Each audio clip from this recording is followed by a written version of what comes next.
संत रामपाल जी महाराज एक ऐसे महान संत जिन्होंने अपनी सतभक्ति, तत्व ज्ञान, करुणा और सेवा के बल पर समाज में नई मिसाल कायम की है। संत रामपाल जी महाराज की अगुवाई में उनके सभी सतलोक आश्रमों से समाज कल्याण के अद्भुत कार्यों ने समाज को सुनहरे भविष्य की एक नई उम्मीद दिखाई है। संत रामपाल जी महाराज से नाम दीक्षा लेने के बाद लाखों लोगों की लाइलाज बीमारियां जैसे कैंसर, एड्स आदि ठीक हुई। संत जी के ज्ञान से प्रेरित होकर उनके अनुयायियों ने लाखों यूनिट रक्तदान किया।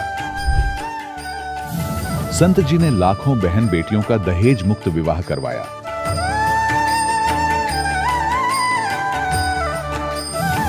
संत जी ने लाखों लोगों का नशा छुड़वाया, करोड़ों उजड़े परिवार बसे।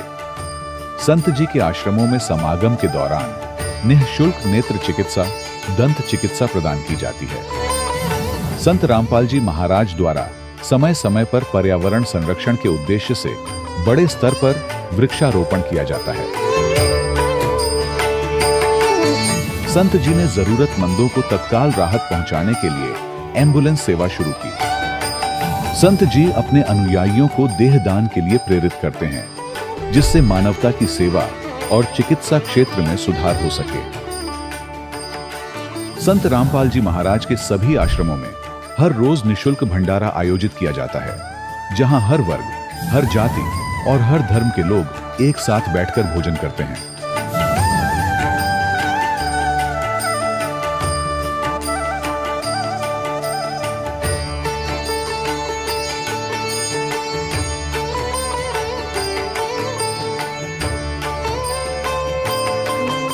संत रामपाल जी महाराज की अन्नपूर्णा मुहिम ने गरीब और बेसहारा लोगों के जीवन में एक नई ऊर्जा और उम्मीद को जन्म दिया है। घर घर खाद्य सामग्री और जरूरी मदद पहुंचाकर संत रामपाल जी महाराज ने लोगों को दुख और मजबूरी से लड़ने की ताकत प्रदान की है।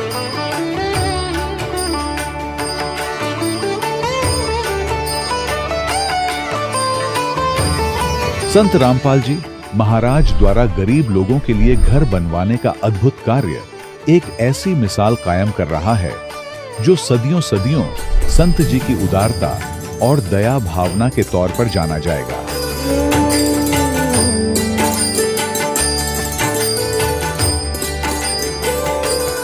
संत रामपाल जी महाराज के आश्रम में हजारों बुजुर्गों को सम्मान और प्यार के साथ जीवन जीने का अवसर मिलता है।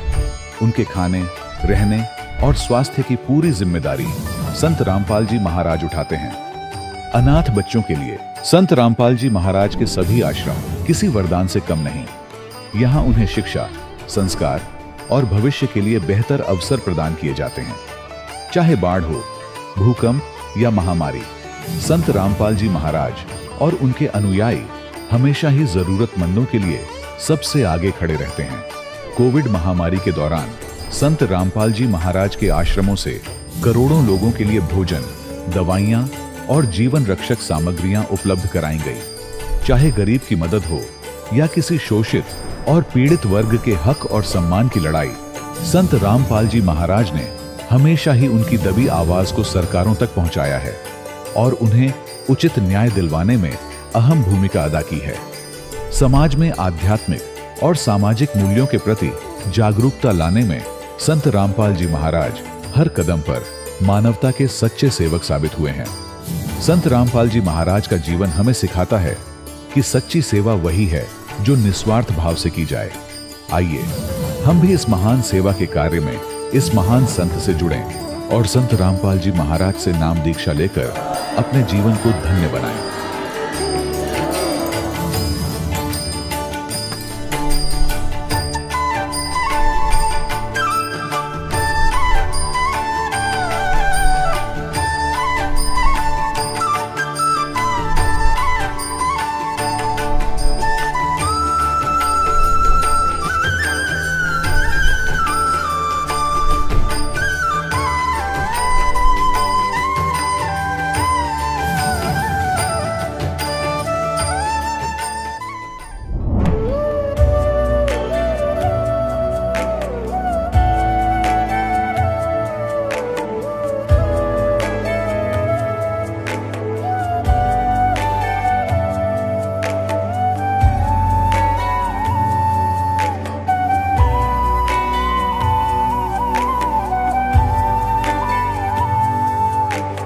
जब लग गुरु मिले न साचा, तब लग गुरु करो 10 पांचा। क्या गुरु बदल सकते हैं? क्या गुरु बदलने से पाप लगता है? आध्यात्म के इस मैदान में आखिर सही गुरु कौन है? गीता जी में वर्णित तत्वदर्शी संत कौन है? इन सभी प्रश्नों के उत्तर जानने के लिए अवश्य सुनिए जगत गुरु तत्वदर्शी संत रामपाल जी महाराज के मंगल प्रवचन। सत साहिब दर्शकों, मौजूदा समय में भारत एक ऐसा देश है जहां हिंदू धर्म के धर्मी लोग काफी बड़ी संख्या में रहते हैं और अपनी अपनी परंपरागत साधनाओं में लिप्त हैं। उन्हीं में से एक थे मध्य प्रदेश के रहने वाले सूरज चौहान जी। हिंदू धर्म के प्रमुख देवता विष्णु जी और शिव जी की पूजा करते थे। इन पूजाओं को करते करते सूरज जी दुख की घड़ी का सामना कर रहे थे। सूरज जी को भयंकर शारीरिक रोग था और मां भूत प्रेतों के प्रकोप से पीड़ित थी। सूरज जी के जीवन में दुख तो थे, लेकिन दुखों से लड़ने का मंत्र नहीं था। वो सच्चा गुरु नहीं था जो इन्हें दुखों के कहर से बचाकर एक अच्छा और सुखमय जीवन प्रदान कर सके। सूरज जी के जीवन में सुख के दिन तब आए जब इन्हें मिला सत्य आध्यात्मिक ज्ञान। जगत गुरु तत्वदर्शी संत रामपाल जी महाराज के सत्संग प्रवचन से इन्हें पता चला कि वास्तव में तत्व ज्ञान क्या है जिससे हम सुखी हो सकते हैं। संत रामपाल जी महाराज से नाम उपदेश लेने के बाद इनका जीवन परिवर्तन हो गया। इनका जलन का रोग ठीक हुआ, मां को भूत प्रेत बाधा से छुटकारा मिला। सुनिए सत्य ज्ञान प्राप्त होने के बाद सूरज जी की खुशियों से भरी कहानी, उन्हीं की जुबानी। सर नमस्कार। नमस्कार सर। सर क्या नाम है आपका? सूरज चौहान। सूरज जी कहाँ से हैं आप? हम ग्राम जमोठी, पोस्ट तलकपुरा, तहसील सेगांव, जिला खरगोन, मध्य प्रदेश से आए हैं। सर संत रामपाल जी महाराज से नाम दीक्षा कब लिया आपने? हमने संत रामपाल जी महाराज जी से नाम दीक्षा 13 जून 2014 को ली। सर संत रामपाल जी महाराज की शरण में आने से पहले आप क्या भक्ति साधना करते थे? संत रामपाल जी महाराज जी की शरण में आने से पहले हम ब्रह्मा विष्णु महेश की भक्ति करते थे और जैसा कि हिंदू समाज में प्रचलित है भक्ति, वही भक्ति हम भी करते थे। सर हिंदू धर्म में प्रचलित सभी पूजाएं आप कर ही रहे थे, तो फिर आप संत रामपाल जी महाराज की शरण में क्यों गए? हमने संत रामपाल जी महाराज जी का सत्संग सुना और उनके ज्ञान को समझा और हमने देखा कि हम जो भक्ति कर रहे थे वो शास्त्रों के विरुद्ध थी और हमें पता चला कि शास्त्रों के अनुकूल भक्ति तो ये संत रामपाल जी महाराज जी बता रहे हैं। तो हमने इस कारण से वो पुरानी भक्ति त्याग दी और संत रामपाल जी महाराज जी के द्वारा बताई हुई भक्ति हमने ग्रहण की। सर संत रामपाल जी महाराज द्वारा दी गई भक्ति आपने की, तो सर उस भक्ति को करने के बाद आपको क्या लाभ मिले? जी संत रामपाल जी महाराज जी के द्वारा बताई हुई भक्ति करने से हमें बहुत सारे लाभ हुए हैं, पर मैं कुछ का यहाँ पे वर्णन करना चाहूँगा। जैसे कि मुझे जब मैंने नाम दीक्षा ली थी उससे पहले मेरे को जलन का रोग था, मतलब उस रोग से मैं 1.5 साल से परेशान था और संत रामपाल जी महाराज जी से नामोपदेश लेने के 2 दिन बाद ही मेरा वो जलन का रोग भी समाप्त हो गया। उसके बाद हमारी माता जी हैं, माता जी को प्रेत बाधा थी, तो वो भी संत रामपाल जी महाराज जी से नामोपदेश लेने के बाद वो प्रेत बाधा भी समाप्त हो गई। फिर उसके बाद चमत्कार भी हुए हैं, जैसे कि हमारे घर पे हम किसान परिवार से हैं, तो हमारे घर पे एक गाय थी, तो गाय को कि खून चूसने वाले वो जो कीड़े होते हैं वो हो गए थे और यहाँ पे जीव हिंसा भी नहीं कर सकते हैं। तो फिर हमारे पापा ने गुरुजी के पास दंडवत करते हैं, संत रामपाल जी महाराज जी के पास घर में स्थान बनाया है जहाँ पे दीपक लगाते हैं और हमने वहाँ पे प्रार्थना लगाई कि परमात्मा आप ही कोई उपाय करो। तो तीसरे दिन गाय बिल्कुल ऐसे हो गई जैसे किसी ने उसको नहलाया हो और एक भी कीड़ा उसको गाय को नहीं था। और उसके बाद नामोपदेश लेने के 4 महीने बाद मेरी अचानक तबीयत ख़राब हो गई, क्योंकि गुरुजी जो मर्यादा बताते हैं संत रामपाल जी महाराज जी, हम वो मर्यादा नहीं निभा पाए, तो उससे हमारी तबीयत ख़राब हो गई। तो फिर हमने 4-5 डॉक्टरों को भी दिखाया, लेकिन हम ठीक नहीं हुए। फिर हमने घर से ही हॉस्पिटल से ही परमात्मा सदगुरु रामपाल जी महाराज जी को याद किया और प्रार्थना लगाई कि परमात्मा आप ही हमें बुलाओ किसी प्रकार से आपके पास। तो उसके दूसरे ही दिन हमारी हॉस्पिटल से छुट्टी हो गई और हम आश्रम के लिए रवाना हो गए। और जैसे जैसे हम पहुंच रहे थे वैसे ऐसे हमको लग रहा था कि जैसे हमें कोई सर्प काट रहा है, वैसा दर्द हो रहा था। और जैसे ही हमने आश्रम में प्रवेश किया वैसे ही हमारी पूरी बॉडी की जो नसें होती है सारी फड़फड़ाने लगी और गुरुजी उसी वक्त आशीर्वाद दे रहे थे संत रामपाल जी महाराज जी। तो जैसे ही उन्होंने आशीर्वाद दिया हमारी पूरी बॉडी ऊपर से नीचे तक वाइब्रेट होने लगी और वाइब्रेट होने के बाद बिल्कुल मैं पूर्ण रूप से स्वस्थ हो गया। और एक और चमत्कार यह हुआ है कि जैसे हम इंटरव्यू देखते हैं भक्तों का, तो उन्होंने उसमें कई चमत्कार बताते हैं, तो हमने भी परमात्मा की परीक्षा ही ली एक प्रकार से कि जैसे हम उनके भक्तों के इंटरव्यू देखे थे हमने सूर्य नाम उपदेश नहीं लेने से पहले, फिर हमने नामोपदेश लिया, फिर हमने सब प्रमाण भी देखे, हमको लाभ भी मिल गए, पर फिर भी जब तक आंखों नहीं देख ले तब तक हमने विश्वास नहीं किया। तो हमारे रूम में मतलब एक कबीर परमेश्वर जी की एक बड़ी फ़ोटो लगी हुई थी। तो हमने कहा कि यदि आप परमात्मा सत्य हो और आपका भक्ति मार्ग सत्य है और हम इतने नियम से लगे हुए हैं आपके ऊपर, तो आप हमें कुछ चमत्कार दिखाइए। तो मैंने जैसा ही इधर रोते हुए मैंने प्रार्थना करी तो कबीर परमेश्वर जी के मुकुट के ऊपर से श्वेत लाइट आया मेरे ऊपर। सर, जैसा कि आपने बताया कि पहले आप हिंदू धर्म में प्रचलित पूजाएं आप कर रहे थे, उसको करने से आपको कोई लाभ नहीं मिल रहा था, और उसके बाद आपने संत रामपाल जी महाराज से नाम दीक्षा ली और उनके द्वारा दी गई भक्ति आपने की तो आपको लाभ मिलने लगा। तो सर, इसका क्या कारण है कि पहले आपको लाभ नहीं मिल रहा था और संत रामपाल जी महाराज द्वारा दी गई भक्ति को करने से आपको लाभ मिलने लगे? सर, इसके पीछे क्या कारण है? सर, इसके पीछे ये कारण है कि जो पहले हम जो भक्ति कर रहे थे वो शास्त्र विधि को त्याग के मनमाना आचरण था। सर, यहाँ पर हम ये भी कह सकते हैं कि जो भक्ति आप कर रहे थे, आपकी भक्ति करने की विधि सही ना हो, आपने भक्ति ठीक से नहीं की हो, ऐसा भी तो हो सकता है। नहीं सर, ऐसा नहीं है, क्योंकि जो आम समाज कर रहा है भक्ति हम वैसे ही कर रहे थे और उसी विधि से कर रहे थे। लेकिन जो संत रामपाल जी महाराज जी ने हमें भक्ति विधि बताई है तो वो नाम से भक्ति होती है, उन्होंने नाम से भक्ति करने के लिए हमें बताया है और गीता में भी प्रमाण दिया है कि नाम से भक्ति होती है। जैसे गीता संत रामपाल जी महाराज जी बताते हैं गीता अध्याय 8 के मंत्र 13 में कि ओम इति एकाक्षरम ब्रह्म व्यवहारन माम अनुसरणम यह प्रयाति त्यजन देहम सहयाति परमाम गतिम, की अर्जुन मेरा तो एक ओम मंत्र है, तू युद्ध भी कर और इसका जाप भी कर। तो ऐसे ही हमारे संत रामपाल जी महाराज जी ने हमें ये भक्ति विधि बताई है कि आप काम करते करते इन देवी देवताओं से लाभ लेना है तो ये नाम का जाप करो, इससे ही आपके रोग भी दूर होंगे और इससे आपका मोक्ष भी होगा। सर, जैसा कि आपने बताया कि संत रामपाल जी महाराज द्वारा दी गई भक्ति को करने से आपको बहुत सारे लाभ मिले, सर आप संत रामपाल जी महाराज के अलावा किसी और संत से भी नाम दीक्षा लेते तो आपको फिर भी लाभ मिल सकते थे? सर, हमने कई सारे संतों के प्रोग्राम भी सुने और उनके सत्संग भी सुने हमने, पर जो ज्ञान हमें संत रामपाल जी महाराज जी ने बताया ऐसा किसी अन्य संत ने नहीं बताया। वो जो संत बताते थे तो वैसे ही मतलब जैसे पारंपरिक कथाएं सुनाते थे राम सीता की या श्री कृष्ण जी की, वैसे ही जीवन लीला बताते थे, पर उनका जो वास्तविक भक्ति जो जैसे करनी चाहिए जिससे मोक्ष हो वो किसी ने नहीं बताया, जो संत रामपाल जी महाराज जी ने बताया वेदों के अनुसार और गीता के अनुसार। सर, आप संत रामपाल जी महाराज को व अन्य संतों को किस प्रकार से भिन्न पाते हैं, किस प्रकार से अलग पाते हैं? संत रामपाल जी महाराज जी शास्त्रों के अनुसार ज्ञान बताते हैं और अन्य संत जो हैं वो अपने मतलब अनुभव बताते हैं और उनके अनुसार वो सुनी सुनाई कथाएं बताते हैं और वो किसी अन्य शास्त्रों में प्रमाण भी नहीं देते हैं जिन्हें हम मानते हैं। जैसे कोई गीता के अनुसार भक्ति भी नहीं बताते हैं, मतलब बताते तो हैं गीता की खूब महिमा, पर उसमें लिखा क्या है वास्तविकता ये तो संत रामपाल जी महाराज जी से पहले किसी ने नहीं बताया। और वेदों का भी हम हिंदू धर्म में सिर्फ हमने नाम सुना था, लेकिन उनमें क्या लिखा है, सृष्टि की रचना कैसे हुई, ब्रह्मांड कैसे रचे गए, यह आज तक किसी भी संत ने नहीं बताया जो सदगुरु रामपाल जी महाराज जी ने बताया हमें। क्यों ना आप किसी और संत से नाम दीक्षा ले लें?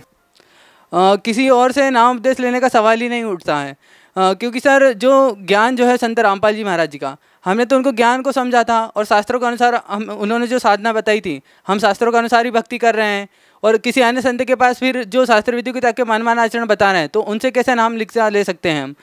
तो हम शास्त्रों के अनुसार ज्ञान भक्ति से जुड़े उनसे और उससे हमको लाभ भी मिल रहा है, तो फिर हमारा तो पहले से भी और अधिक विश्वास है संत रामपाल जी महाराज जी के ऊपर।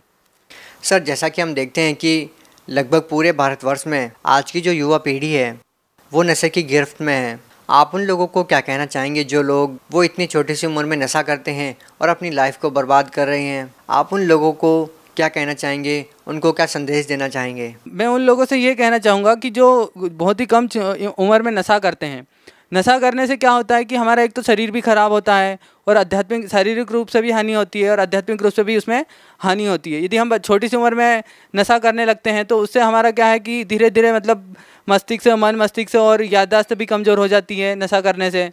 और भी इसके कई सारे अवगुण हैं, लेकिन आध्यात्मिक इसके अवगुण भी बहुत सारे बताए गए हैं संतों ने।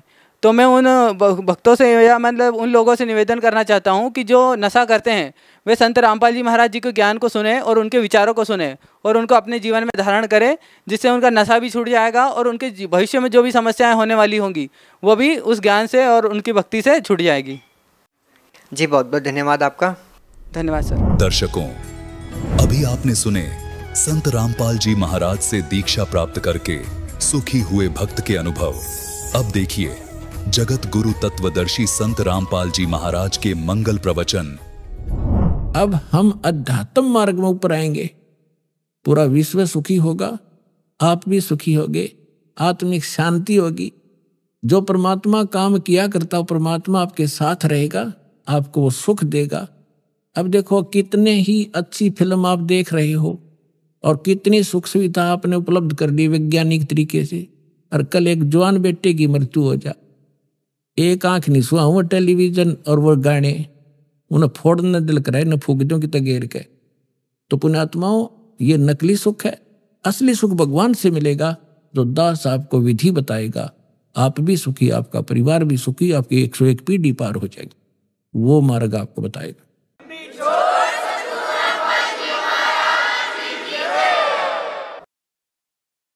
अब देखिएगा 15वें अध्याय का ये 16 और 17 में 3 पुरुष हैं, 3 भगवान हैं, 3 ब्रह्म हैं।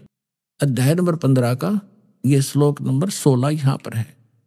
इसमें लिखा है कि द्वौ इमौ पुरुषौ लोके सर्च अक्षर एवच सर सर्वाणी भूतानि कुटस्थ अक्षर उच्चते। 16वां श्लोक, इसका अनुवाद यहां पर क्या ना, इस संसार में नासवान और अविनाशी भी ये 2 प्रकार के पुरुष हैं। अब देखो इन्होंने सर्व माने नासवान, अक्षर माने अविनाशी कर दिया। ये लिखना था इस संसार में सरपुरुष और अक्षर पुरुष, ये पुरुषों है ना, ये दोनों संस्कृत में इसके साथ भी लगाया जाता है, अक्षर पुरुष और सरपुरुष। ये और इनको देखें तो नासवान और अविनाशी ये 2 प्रकार के पुरुष हैं। पुरुष माने परमात्मा है, प्रभु है, भगवान है, ईश है, स्वामी है। और संपूर्ण प्राणियों के शरीर तो नासवान है, जीवात्मा अविनाशी कहा जाता है। अब तीसरा कौन है, वो तीसरा पहले दिखाते हैं आप। तीसरा जो है वो परम अक्षर पुरुष है। अब यहां आपने 15वें अध्याय के 16वें श्लोक में 2 पुरुष हैं, सरपुरुष और अक्षर पुरुष। ये 2 प्रकार के पुरुष हैं और इनके अंतर्गत जितने प्राणी हैं वो नासवान है और ये स्वयं भी नासवान है। जीवात्मा तो गधे की भी नहीं मरती, कुत्ते की भी नहीं मरती। अब यहां देखो 15वें अध्याय के 17वें श्लोक में क्या लिखा है कि उत्तम पुरुष है तू अन्य। ये उत्तम पुरुष माने श्रेष्ठ परमात्मा तो इन दोनों से अन्य है, सरपुरुष और अक्षर पुरुष से। सरपुरुष सर और अक्षर, नासवान और विनाशी, ये 2 प्रकार के पुरुष हैं। इसमें लिखा है 17वें श्लोक में 15वें अध्याय के कि उत्तम पुरुष है तू अन्य परमात्मा इति उद्धारत है। ये लोग तरम आवी से विवर्ती अवैश्वर है। उत्तम पुरुष तो अन्य ही है, इन दोनों से कोई और है वो श्रेष्ठ भगवान परम अक्षर ब्रह्म, तीसरे नंबर का। उत्तम पुरुष तो अन्य ही है जो तीनों लोकों में प्रवेश करके सबका धारण पोषण करता है। अविनाशी परमेश्वर परमात्मा इस प्रकार कहा जाता है। इसी 15वें अध्याय के प्रथम मंत्र में ये देखिएगा, 15वें अध्याय का प्रथम मंत्र में इसमें कहा है कि ऊर्ध्व मूलम अधः शाखम अश्वत्थम प्राहु अवम छंदासी यस्य प्रणानी ये तम वेद स वेदवित। इन्होंने अनुवाद किया है कि ऊर्ध्व मूलम आदि पुरुष परमेश्वर मूल वाले, इसका अर्थ करना था ऊर्ध्व माने ऊपर को, जड़ वाला वो तो पूर्ण परमात्मा है। और अधः शाखम, यहां इन्होंने अधः का अनर्थ कर दिया ब्रह्मा रूप मुख्य शाखा वाले। नहीं, अधः माने नीचे होता है, ऊर्ध्व माने ऊपर होता है। इसमें अधः 2 बार है, अधः अधः, ये दूसरे श्लोक में। अब यहां इन्होंने और ऊर्ध्वम भी है, यहां देखो इन्हीं का अनुवाद देखते हैं। अधः माने नीचे है, अधः माने नीचे, अधः माने नीचे, और ऊर्ध्व माने ऊपर, ऊर्ध्वम माने ऊपर। अब यहां देखो, हम फिर आगे वापस 15वें अध्याय के प्रथम श्लोक में ऊर्ध्व मूलम अधः शाखम, ऊर्ध्व मूलम अधः शाखम, ये अधः शाखम, ये ऊर्ध्व मूलम अधः शाखम अश्वत्थम प्राहु अवम छंदासी यस्य प्रणानी ये तम वेद स वेदित। अब इन्होंने ये गलत किया है, यह लिखना था ऊपर को जो जड़ वाला, ऊपर को जड़ वाला वो तो परमेश्वर है, पूर्ण परमात्मा है, ये ठीक है। अधः शाखम गलत कर दिया, नीचे को शाखा वाला और संसार रूपी पीपल के वृक्ष को अविनाशी कहते हैं। वेद जिसके पत्ते कहे गए हैं और उस संसार वृक्ष को जो व्यक्ति, जो संत मूल सहित तत्व से जानता है, वह है सवेदवित, वह वेद के तात्पर्य को जानने वाला है। वो तत्वदर्शी संत है जो इस संसार रूपी वृक्ष के सभी विभागों को बता देगा। ये देखिएगा, संसार रूपी वृक्ष दिखाता हूं आपको पहले। ये है ऊर्ध्व मूलम अधः शाखम, अधः शाखम,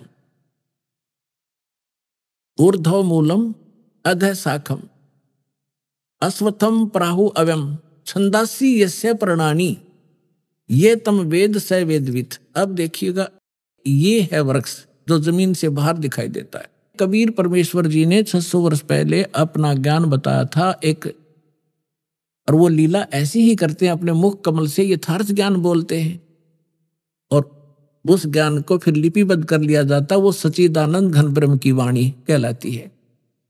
उसमें उन परमात्मा ने कहा था, अक्षर पुरुष एक पेड़ है और सरपुरुष वाकी डार, निरंजन कहो सरपुरुष कहो, और तीनों देवा शाखा है बाई पात रूप संसार। उस परमेश्वर ने वो परमात्मा जैसे रामानंद जी को मिले थे, स्वामी रामानंद जी को, उन्होंने जब परमात्मा को ऊपर देखा, फिर नीचे उसी एक सिंपल वेशभूषा में धानक जुलाहे रूप में बनारस में देखा। जब कहा था, दो ठोड़ है एक तू भया एक से दो, और गरीबदास हम कारणे तुम आए हो मगदो, तुम साहेब तुम संत हो, तुम सतगुर तुम हंस, और गरीबदास तेरे रूप बिना। रामानंद जी कह रहे और न तू जान, तुम ही साहेब हो, तुम परमात्मा हो, सतगुरु सच्चा ज्ञान देने वाले आप ही हो, तुम साहेब तुम संत हो, तुम सतगुरु तुम हंस। और गरीबदास जी जैसे तुलसीदास जी ने रामायण को लिखा था, चित्रार्थ किया था, उस प्रकार गरीबदास जी को परमात्मा ने दिव्य दृष्टि दी थी। वो सारी सच्चाई गरीबदास साहिब जी ने अपनी वाणी में लिखा है, इसलिए गरीबदास जी का नाम आता है। लेकिन वार्ता चल रही है रामानंद जी और परमात्मा की। तुम साहेब तुम संत हो, तुम सतगुर तुम हंस, गरीबदास तेरे रूप बिना और न दूजा हंस। बोलत रामानंद जी सुनो कबीर करतार, गरीबदास सब रूप के तुम ही सृजनहार। तो यहां बताया जाता है कि तुम सतगुरु भी आप ही हो, सच्चा ज्ञान आपके बिना इस पृथ्वी पर कोई जानता ही नहीं। तो परमात्मा आए थे एक, हम उसको कवि कह करके फाइनल कर दिया, उनकी क्लोज कर दी फाइल को। अब फिर खोल लेंगे जब देखियो लाल की पहचान होने के बाद आपको पता लगेगा लाल कौन है। तो उस परमेश्वर ने 600 वर्ष पहले सच्चिदानंद घन ब्रह्म की वाणी में, अपनी कबीर वाणी में क्या लिखा था, अक्षर पुरुष एक पेड़ है, सरपुरुष वाकी डारे, तीनों देवा शाखा है ये पात रूप संसारे। और वे गीता क्या कहती है 15वें अध्याय का प्रथम मंत्र, कि जो संत इस उल्टे लटके संसार रूपी वृक्ष के सभी विभाग पत्तों सहित जड़ से लेकर पत्तों तक बता देगा, वो तत्वदर्शी संत है। पहचान बताई है तत्वदर्शी संत की। अब देखिएगा, ये है जड़, जो मूल है ऊर्ध्व मूलम, ये परम अक्षर ब्रह्म है, पूर्ण ब्रह्म परमेश्वर। और ये तना अक्षर पुरुष, ये जो बाहर दिखाई देता ये तो अक्षर पुरुष है तना, और इससे एक मोटी डार निकली है, वो सरपुरुष समझो, सरपुरुष। और ये तीन रजगुण ब्रह्मा सतगुण विष्णु तमगुण शिवजी रूपी ये तीन शाखाएं, और ये पात रूप संसार है। ये पात रूप हम हैं आगे, और मूल कौन है, ये स्वयं है परमात्मा, ये स्वयं है परमात्मा। ये देखिएगा, ये कौन है, ये कबीर साहिब है, पूर्ण ब्रह्म कबीर साहिब, परम अक्षर ब्रह्म।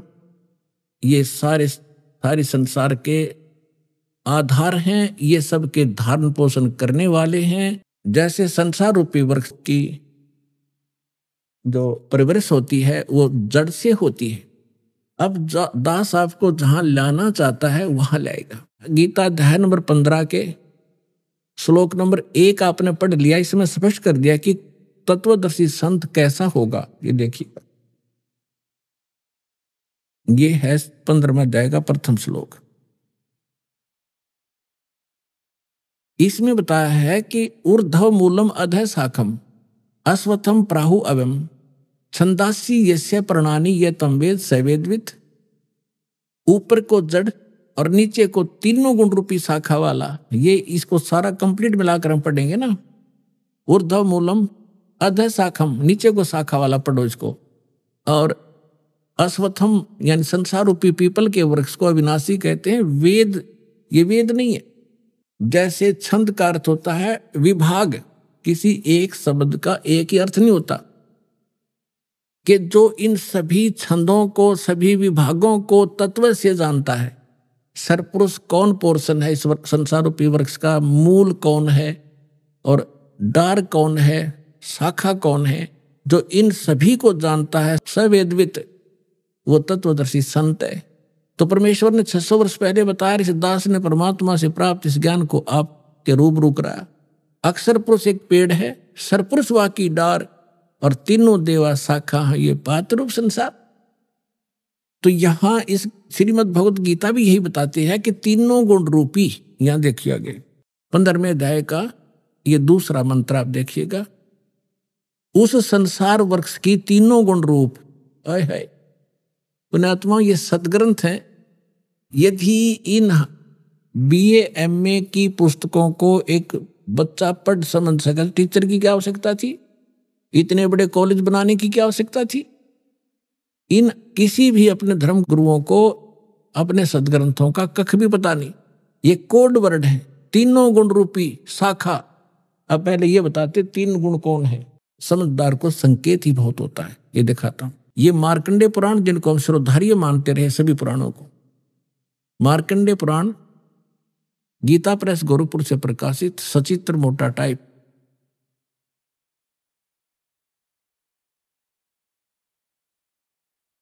गीता प्रेस गोरखपुर से प्रकाशित। इसके 123 पृष्ठ पे देखिएगा। अब हम यहां से पढ़ते आ रहे हैं 122 से संक्षिप्त मार्कंडेय पुराण। यहां मार्कंडेय जी बोलते आ रहे हैं। मार्कंडेय जी बोले मुने। अब हम यहां आ जाते हैं, अपने मतलब का पढ़ देंगे। रजोगुण प्रधान ब्रह्मा, तमोगुण प्रधान रुद्र और सत्व प्रधान विश्व पालक विष्णु हैं। यही तीन देवता हैं और यही तीन गुण हैं। इति सिद्धम रजगुण ब्रह्मा, सतगुण विष्णु, तमगुण शिव जी। और भी बहुत से प्रमाण हैं, जैसे ये देखिएगा श्रीमद् देवी भागवत, इसमें संस्कृत भी साथ में, हमें ये सुविधा है इसको समझने में। भाग 1, और ये कहां से प्रकाशित है? श्री अथ देवी भागवतम सभाष्टिकम समात्यम, खेमरा श्री कृष्णदास प्रकाशन, मुंबई से। इसके यहां आइएगा, ये तीसरा स्कंद है। अथ श्रीमद् देवी भागवते भाषा टीका युक्ते, तृतीय स्कंद है प्रारंभते। तीसरे स्कंद में आ गया, पृष्ठ नंबर 11 पे, और अध्याय नंबर 5। इसका मंत्र हम 8 पढ़ेंगे। 7वां या समाप्त हुआ। भगवान शिव जी कह रहे हैं माता अपनी मां दुर्गा से, हे माता, यदि हमारे ऊपर सदा आप दया युक्त हो तो हमको तमोगुण में किस प्रकार प्रदान किया, और ब्रह्मा रजोगुण और हरि सतोगुण युक्त किए, क्यों युक्त किए? अब ये तो हिंदी है, संस्कृत पढ़ेंगे हम। ये देखिए, यदि दया धर्मना न सदा अंबिके कथम अहम विहिता च, मैं क्यों बना दिया? शंकर भगवान कहते तमोगुण है। और कमल जय, कमल से उत्पन्न होने वाले ब्रह्मा जी को रजोगुण संभाव, रजोगुण क्यों बनाया? सुविते के मुख सत्व गुणों हरि, और विष्णु जी को आपने सतगुण क्यों बनाया? इति सिद्धम रजगुण ब्रह्मा, सतगुण विष्णु, तमगुण शिव जी। अब हम फिर लेते हैं श्रीमद् भगवद गीता को। पुण्यात्माओं, इस मनुष्य जीवन का मूल उद्देश्य परमात्मा प्राप्ति है, और भगवान मिल गए, उसका साधना ठीक मिल गई तो हमारा ये जीवन भी सुखी होगा। इसलिए भगवान की खोज हम किया करते थे। और जिस कारण से हम इन नकली संतों के यहाँ फंस गए, जिसने जैसी साधना बताई हम दिन रात लगे रहे, हमारे पूर्वज मर गए, भूत बन गए, अब उनके श्राद्ध निकलवा रहे हैं, वो भूत योनि में भोग रहे हैं और हमें मूर्ख बना रहे हैं। श्राद्ध निकाल दो, तुम्हारे पिता तृप्त हो जाएंगे। पहले पिताजी 360 दिन में 2-2 3-3 बार रोटी खाया करते, और फिर एक साल में एक दिन छिका के उसको सदा के लिए सुखी कर देंगे। ये सारे उल्टे काम लगा रखे थे हमारे पूर्वजों को। अब हम सदग्रंथों को समझेंगे, इसमें कहा क्या गया है। अब देखिएगा आप, श्रीमद् भगवत गीता, गीता प्रेस गोरखपुर से प्रकाशित है, अध्याय नंबर 15 का हमने श्लोक नंबर 1 पढ़ लिया। ऊर्ध्व मूलम अधः शाखम अश्वत्थम प्राहु अव्यम छंदासी यस्य प्रणानी ये तम वेद स वेदवित्।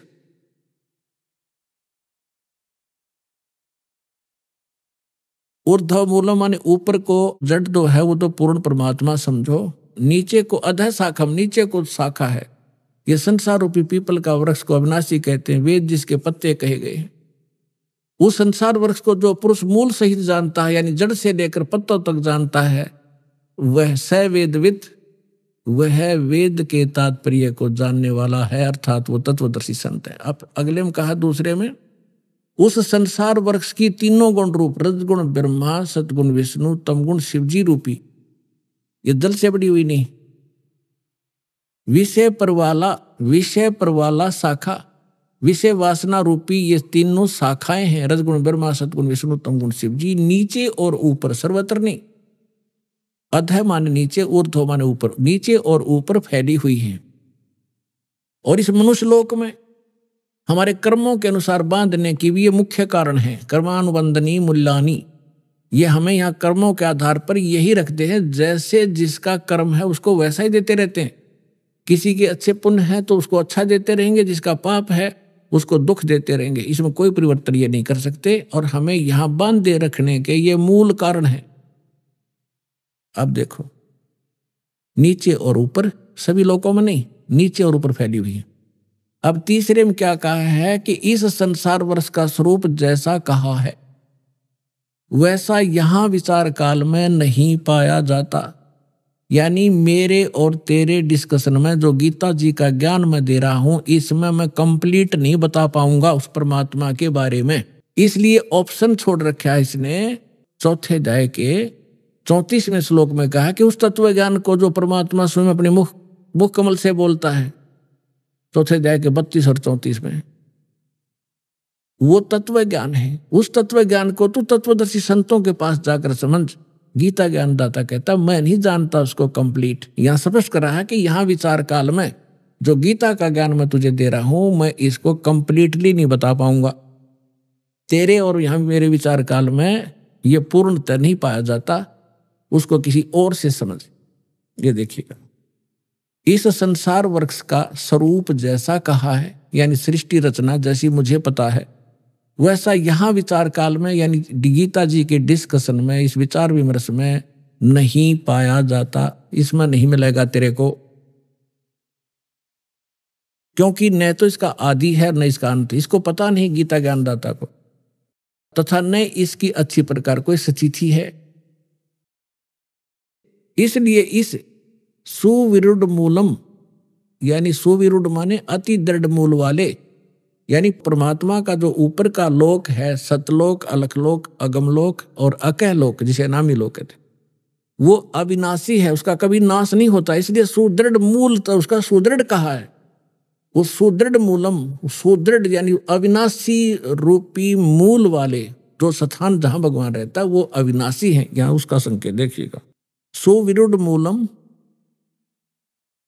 इस अति दृढ़ मूल वाले अश्वत्थम संसार रूपी पीपल के वृक्ष को दृढ़ इन्होंने क्या कर दिया, असंग शस्त्रेण छित्वा, इन्होंने कर दिया वैराग रूप शस्त्र द्वारा काट कर। ये कहना था तत्व ज्ञान रूपी शस्त्र द्वारा काट के, यानी उस तत्व ज्ञान जो मैं वो संत बतावेगा, भगवान का बोला हुआ ज्ञान वो बताता है, वो है तत्व ज्ञान रूपी शस्त्र। उस ज्ञान रूपी उलझी गुत्थी को तत्व ज्ञान रूपी शस्त्र तक काट के, उसके पश्चात ये देखिए 15वें अध्याय का 4था श्लोक, गीता अध्याय नंबर 15 और श्लोक नंबर ये है 4।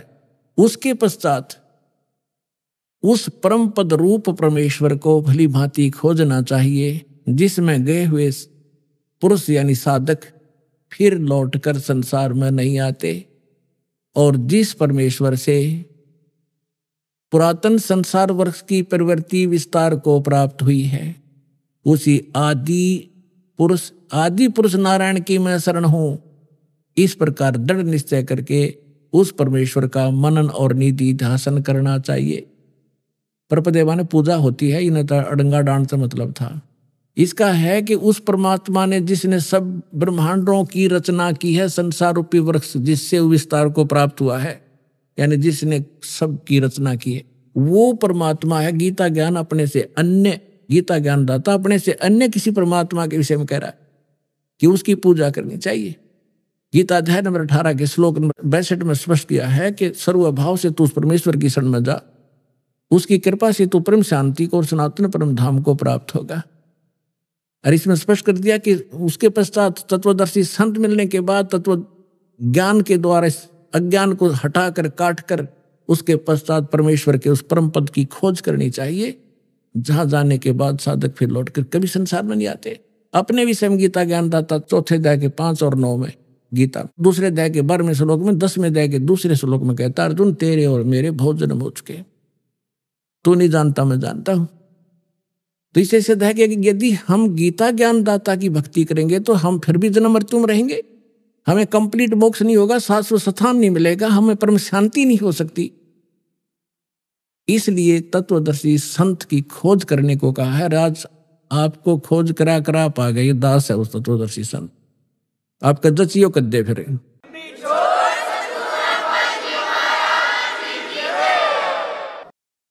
अब आपको फिर लाते हैं 15वें अध्याय के 16 और 17 दो श्लोकों पर। फिर आपके आसानी से आज का सत्संग जो दास आपको समझाना चाहता था, आसानी से समझोगे। देखिएगा, यह है अध्याय नंबर 15 का। अब श्लोक नंबर हम 16 यहां से पढ़ा था, फिर देख लेते हैं। दिवौ इमौ पुरुषौ लोके सर्च अक्षरः एव च सर्व सर्वाणि भूतानि कुटस्थ अक्षर उच्यते। इन्हीं का अनुवाद पढ़ लेते हैं। 15वां अध्याय। इस संसार में नासवान सर्वनाशवान अक्षर अविनाशी दो प्रकार के पुरुष माने परमात्मा, प्रभु, ब्रह्म दो कहे। संपूर्ण प्राणियों के शरीर ना तो नाशवान है, जीवात्मा अविनाशी कही जाती है। फिर ये 70 में मैं तुरंत कहा कि उत्तम पुरुष है तू अन्य, वो श्रेष्ठ भगवान तो इन दोनों से कोई और है। और परमात्मा इसी उदाहरत जिसको भगवान कहा जाता है। ये लोग त्रयमावी से विभर्ती जो तीनों लोकों में प्रवेश करके सबका धारण पोषण करता है, वो अविनाशी परमात्मा है। इन्हीं का अनुवाद। उत्तम पुरुष श्रेष्ठ भगवान तो कोई इनसे दोनों से अन्य है, जो तीनों लोकों में प्रवेश करके और सबका धारण पोषण करता है। अविनाशी परमेश्वर परमात्मा इस प्रकार कहा गया है। अब ये है वो जड़ संसार रूपी वृक्ष की प्रवृत्ति कहां से होती है, किससे आहार होता है, कौन पालन करता है। संसार रूपी वृक्ष की जो जड़ है ये परम अक्षर ब्रह्म है। इससे ये तीनों लोकों में प्रवेश करके और सबका धारण पोषण करने वाला ये परम अक्षर ब्रह्म है, ये पूर्ण परमात्मा है, वो जो इन दोनों से सरपुरुष और अक्षर पुरुष से अन्य है।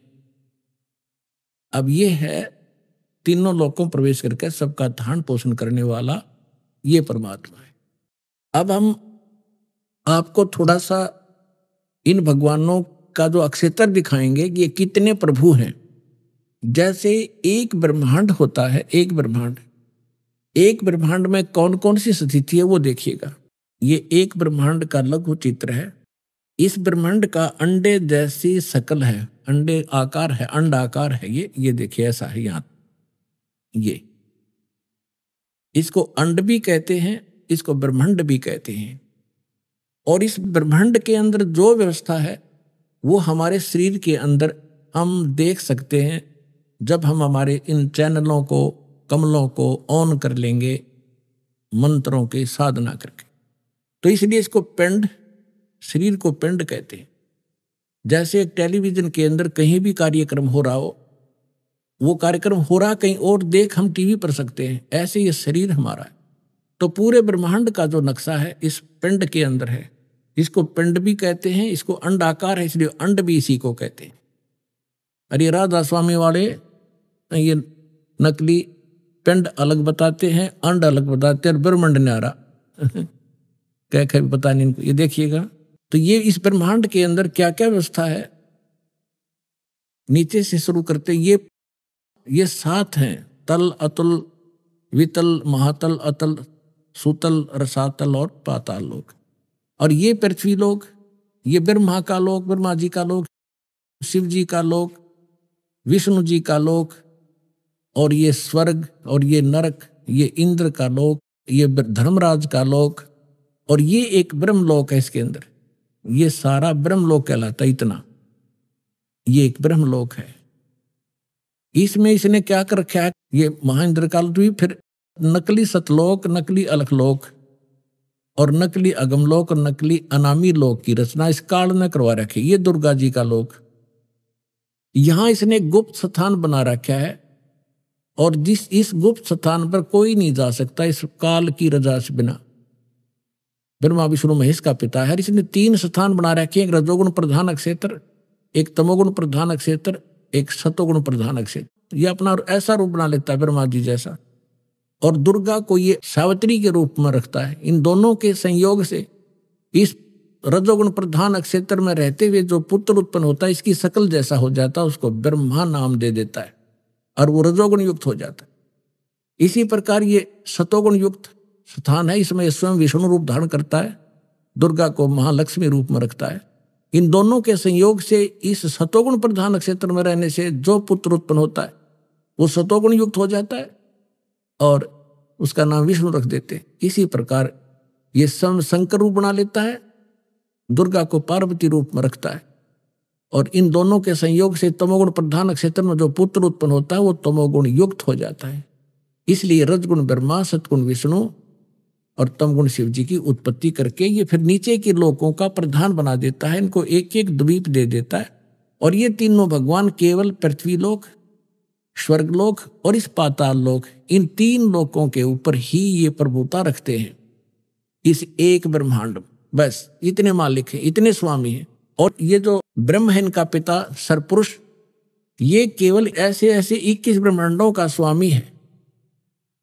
ये देखिएगा, आप जी ने जो ब्रह्मांड देखा था ये वाला, अब ये समझो ये एक गेंद सी होगी, और ये 21 ब्रह्मांड का अक्षेत्र है इस सरपुरुष का। गीता अध्याय नंबर 15 के श्लोक नंबर 16 और 17 वाले में 3 पुरुष हैं।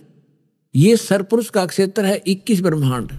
अभी आपने सुने संत रामपाल जी महाराज के मंगल प्रवचन। आइए अब सुनते हैं संत रामपाल जी महाराज से नाम दीक्षा लेकर सतभक्ति करके अद्भुत लाभ प्राप्त करने वाले अनुयायी के विचार।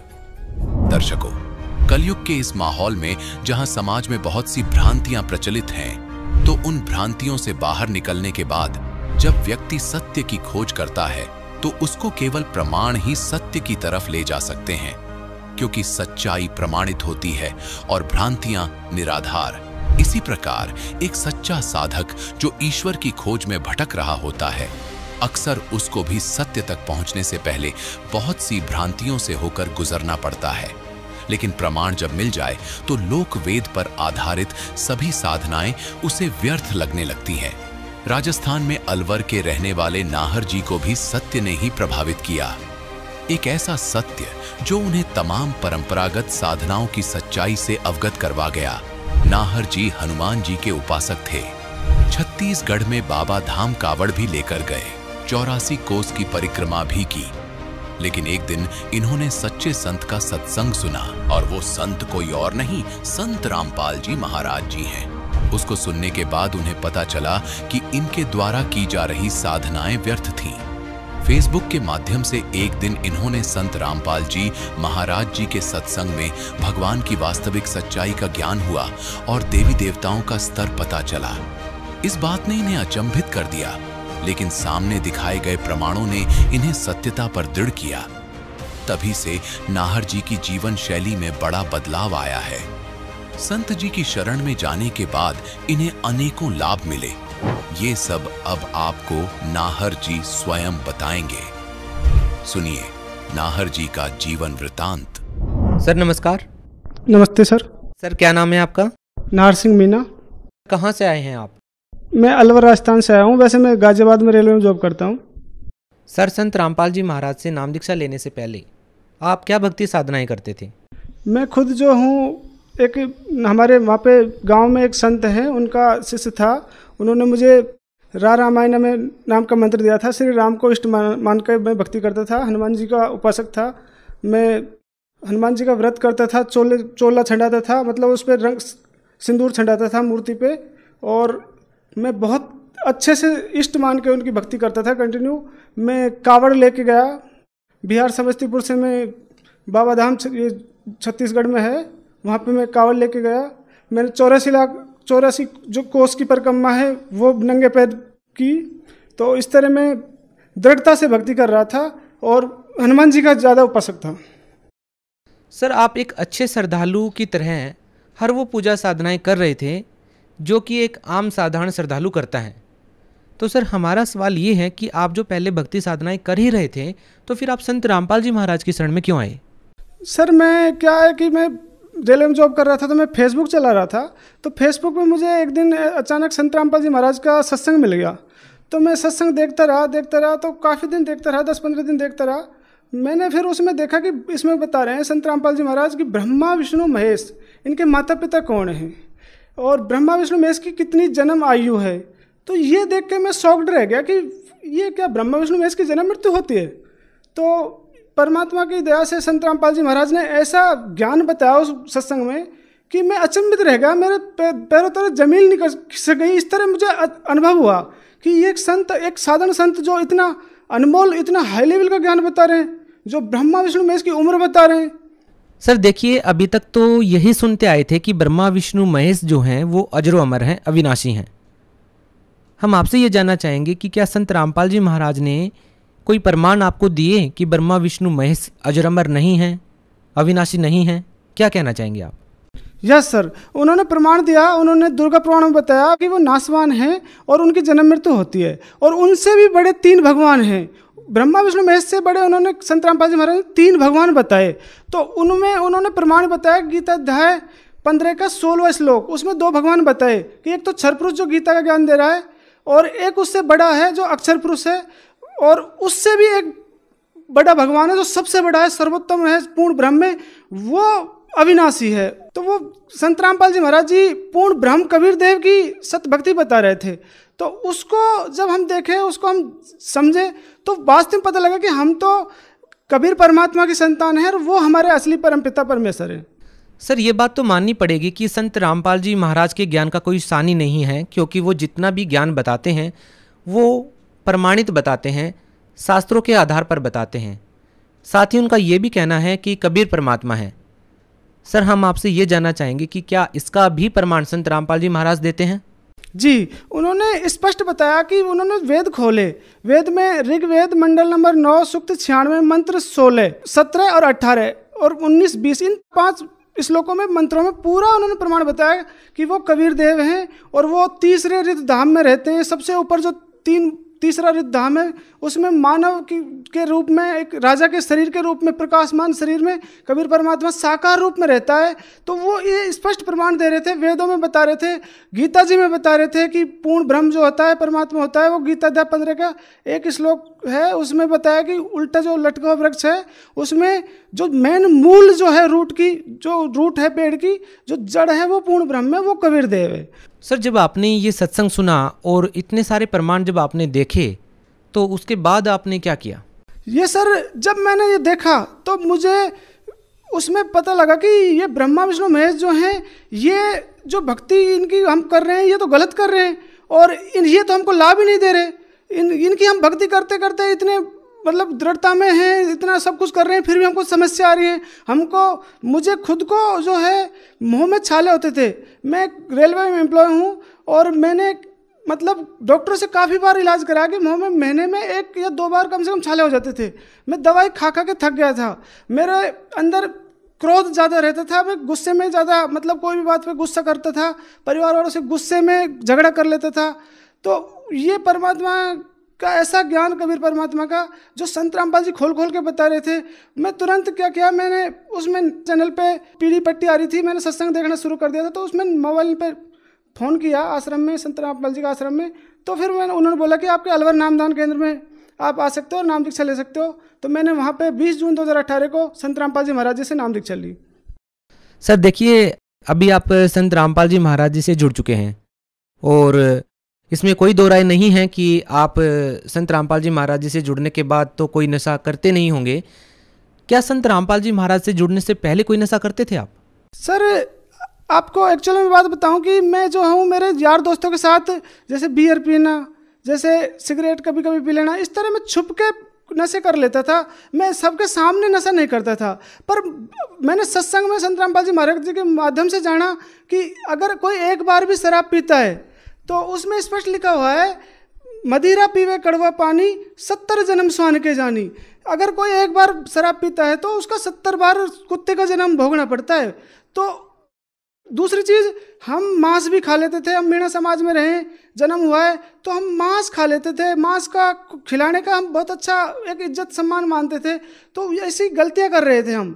तो हम जब संत रामपाल जी महाराज जी से जुड़े और तब उनके हमने नियम देखे, तो नशा करने की तो बात दूर, किसी को कराना भी नहीं चाहिए, और मांस खाने के बाद दूर किसी को खिलाना भी नहीं है। तो ये चीज़ें जान के हमको बहुत अच्छा लगा और हमारे ये वहीं से ये हमारी शुरुआत हो गई। मेरा वो नशा वहाँ से छूट गया। करने के बाद दूर हम कराना भी बंद कर दिए। साथ साथ जब ये ज्ञान मिला परमात्मा का, तो हमारे संत रामपाल जी महाराज जी स्पष्ट बताते हैं कि बेटा ये ज्ञान ऐसा है, सबको बताना है। तो हमने हमारे माँ बाप को बताना शुरू किया, क्योंकि वो नशा कर रहे थे। वो जन्म से ही, जब से हमको सूरत है तब से वो बीड़ी और तम्बाकू हुक्का का सेवन कर रहे थे। तो हमने उनको प्रार्थना की, सत्संग सुनाया, काफ़ी सत्संग बोला कि संत रामपाल जी का सत्संग सुने। तो उन्होंने सत्संग सुनकर संत रामपाल जी महाराज के ज्ञान समझकर उन्होंने भी नशा छोड़ दिया। सर देखिए, एक आम साधारण व्यक्ति के लिए नशा छोड़ना बेहद कठिन कार्य है। सरकार भी काफ़ी कोशिशें करती हैं, नशा मुक्ति केंद्र सरकार ने खोले हुए हैं, बावजूद इसके व्यक्ति नशा नहीं छोड़ पाता है। आपने संत रामपाल जी महाराज जी से नाम दीक्षा लेने के बाद नशा छोड़ दिया है। आपके परिवार के व्यक्ति जो नशा करते थे उन्होंने भी नशा छोड़ दिया है। संत रामपाल जी महाराज ऐसी कौन सी जड़ी बूटी देते हैं कि जो व्यक्ति उनसे नाम दीक्षा लेता है वो नशा छोड़ देता है? संत रामपाल जी महाराज हमें सत्संग में ऐसा ज्ञान बताते हैं, ऐसा मार्मिक ज्ञान, सत्य ज्ञान बताते हैं जो शास्त्र प्रमाणित है। उससे हमको आत्मा का ज्ञान हो जाता है और वो परमात्मा का ज्ञान हो जाता है। तो उससे हम ऑटोमेटिक उस सत्य ज्ञान से, नशे से दूर हो जाते हैं। संत रामपाल जी महाराज से नाम दीक्षा लेने के बाद आपको कितने लाभ मिले हैं? सर लाभ, इतने लाभ मिले कि शायद हम आपको गिना नहीं सकते, लेकिन अभी कुछ आपको पॉइंट बता सकते हैं। देखो, सबसे पहले एक हमको परमात्मा संत रामपाल जी महाराज जी ने, कबीर साहब जी के जो अवतार हैं आज वर्तमान में, उन्होंने जीवन दान दिया। एक बार मैं, मेरे साथी भाई था, उसके साथ मैं बाइक पे जा रहा था और हाईवे पे कम से कम 100 की स्पीड थी बाइक की, पीछे बैठा हुआ था। तो सतनाम मंत्र का जाप कर रहा था मैं। वो जगत भाई गाड़ी 100 की स्पीड से चला रहा था। अचानक हमारे सामने एक टेम्पो 3 व्हीलर आया और उसने हमारे सामने ब्रेक लगा दिए। हमारी साइड मतलब उसने ब्रेक लगा दिए। तो जिस साइड हम जा रहे थे उसी साइड उसने ब्रेक लगा दिए। तो फिर हमारे जो ड्राइवर भाई थे उन्होंने भी तुरंत ब्रेक लिया। तो परमात्मा ने ऐसी दया की, कम से कम हमारी बाइक 20 फीट उसके पीछे पीछे फिसली और वो 20 फीट फिसलती हुई एक साइड में एक जगह खड़ी कर दी संत रामपाल जी भगवान ने। तो उस दिन हमारी दोनों की मौत थी। तो जब हमारा मौत का मतलब संत रामपाल जी महाराज ने ही हमको उस दिन बचाया, क्योंकि हम सतनाम मंत्र का जाप करते हुए वहाँ पे सफ़र में कर रहे थे। तो इस तरीके से संत रामपाल जी महाराज ने हमको एक बार तो जीवन दान दिया, ये हम कहेंगे। इस सत भक्ति के, सत मंत्र के कारण हमारी उम्र परमात्मा ने बढ़ा दी। और दूसरी चीज़, हमें हमारे पैरों में, जब मैं आराम करता था, सोता था, तो मुझे रेस्टलेस लेग सिंड्रोम की बीमारी थी, जिससे मेरे को पैरों में बहुत अत्यधिक नस खिंचाव होता था। उससे मेरे पैरों में, नसों में दर्द होता था। तो मैंने दवाई भी कराई थी, लेकिन दवाई का कोई समाधान नहीं निकला। रेलवे की दवा खा के मैं थक गया था। उस दवा के खाने से मेरे को छाले भी बढ़ गए थे। मुँह में एक महीने में 2 बार छाले हो जा रहे थे, इतनी दवा खा रहा था मैं। तो फिर परमात्मा संत रामपाल जी महाराज ने ऐसी दया की कि वो मेरे पैरों की दर्द भी सही कर दिया। मेरे अंदर पहले बहुत गुस्सा था। तो संत रामपाल जी महाराज जी के एक दिन सत्संग में ऐसे वाणी सुनी, कामी क्रोधी लालची इनसे भक्ति ना होए, भक्ति करे कोई सूरमा जात वर्ण कुल खोए। तो हमने उस दिन अवलोकन किया कि हम तो बहुत बड़ी गलती कर रहे हैं, हम भगवान के इस तरह लाभ नहीं ले सकते। तो उस दिन से हमने गुस्सा करना बंद कर दिया। और कबीर परमात्मा ने, मेरे पेट में दर्द होता था खाने के बाद में, तो परमात्मा ने ऐसी दया की कि वो कम से कम 5-6 साल से दर्द चलता ही आ रहा था। तो आज हम सतनाम का मंत्र का जाप करते हैं तो वो दर्द भी आज गायब कर दिया। परमात्मा ने इतने अनेक लाभ दिए हैं। मेरा बड़ा भाई एक बार ऐसे ही रोड पे अकेला बाइक चला के लेके जा रहा था, अचानक रोड पे वो फिसल के इतना तेज गिरा कि वहीं अचेत हो गया। उसको दूर से लोग देख रहे थे, तो वो लोग आए, भागकर दौड़कर उसको उठाया और वापस हमारे घर पहुंचा दिया। तो घर पहुंचाने के बाद में उसको काफ़ी देर बाद में होश आया। अगर वो संत रामपाल जी महाराज की भक्ति में नहीं होता और कबीर परमात्मा की सच्ची भक्ति नहीं करता रहता तो आज वो हमारे साथ नहीं रहता। आज परमात्मा ने उनकी भी उम्र बढ़ा दी। मेरे पिताजी को बवासीर की बीमारी थी, उन्होंने काफ़ी देसी दवाई कराई, डॉक्टर से दवा कराई। दास जब भी जाता था तो वो दुखी होके पैसे मांगता था, तो दास पैसा देते थे, लेकिन उनको इलाज नहीं हो रहा था, उनकी समस्या का समाधान नहीं हो रहा था। तो संत रामपाल जी महाराज की असीम कृपा से, उस सत भक्ति से उनको जब सतनाम मंत्र मिल गया तो उनकी वो बीमारी भी धीरे धीरे कम होती गई और आज वो बिल्कुल स्वस्थ हैं। हमारी माता और पिता नशा करते थे, तम्बाकू बीड़ी हुक्का पीते थे, आज वो भी नशा नहीं करते हैं। आप यकीन मानना, ये कबीर परमात्मा के रूप में संत रामपाल जी महाराज आए हुए हैं और आज सच्ची शास्त्रों के अनुसार भक्ति बता रहे हैं, जिससे हम इस 84 लाख योनियों में से छुटकारा पा सकते हैं। हम इस काल की बहुत बड़ी जेल में फंसे हुए हैं, जहाँ ब्रह्मा विष्णु महेश तक की जन्म मृत्यु हो रही है, जहाँ देवताओं की, स्वर्ग के देवताओं की यहाँ पे 84 लाख योनियों में यहाँ पे दुख भोगना पड़ता है, उनकी जन्म मृत्यु होती है। तो हम यहाँ पे सदा सुख कैसे रह सकते हैं?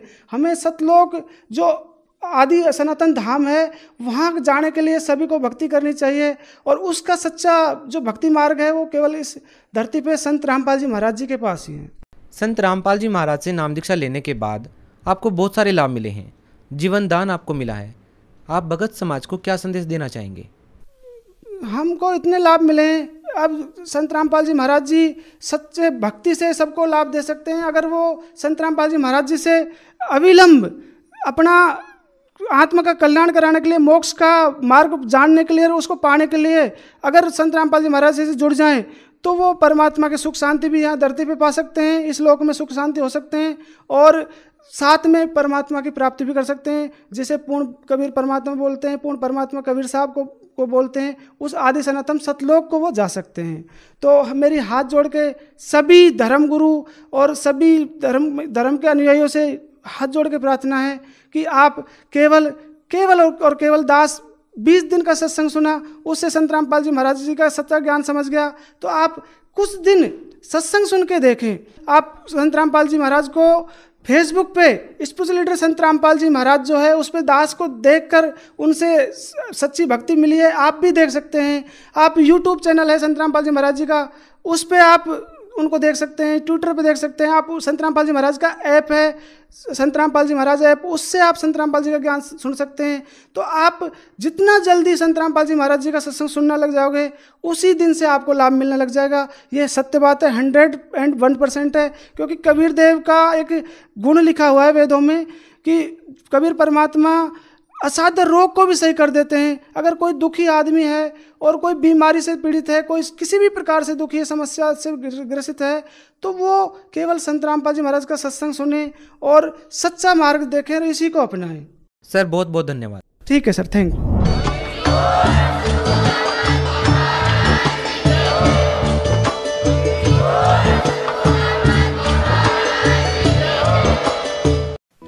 आप सुन रहे थे जगत गुरु तत्वदर्शी संत रामपाल जी महाराज के मंगल प्रवचन। अधिक जानकारी के लिए संपर्क करें।